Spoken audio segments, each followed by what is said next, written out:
వ్యవసాయ అనుబంధ రంగాల అధికారులతో ముఖ్యమంత్రి టెలికాన్ఫరెన్స్ నిర్వహించారు.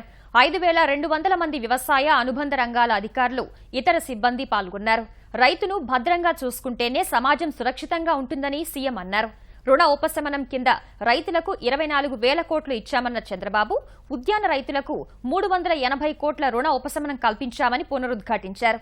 అందరికీ ఆహారం, నీరు, పశుదాణా భద్రత, విద్యుత్ భద్రత కల్పించడం చరిత్రలోనే విప్లవాత్మకమైన చర్యగా అభివర్ణించారు.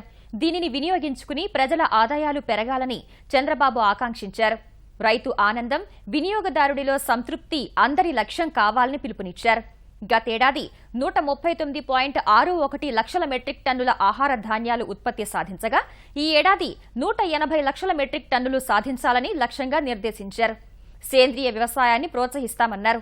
వ్యవసాయ వ్యర్థాలతో పాటు ఇళ్లలో వ్యర్థాలను కూడా సేంద్రియ వ్యవసాయంలో వినియోగించుకోవాలని సూచించారు. గ్రామ గ్రామాన వర్మీ కంపోస్ట్ ప్లాంట్లను భారీ ఎత్తున నెలకొల్పాలని, మహిళా సంఘాలు సెర్పును ఉపయోగించుకోవాలని చెప్పారు. గ్రీన్ మాన్యూర్, ఆర్గానిక్ మాన్యూర్ తయారీ పెంచాలన్నారు.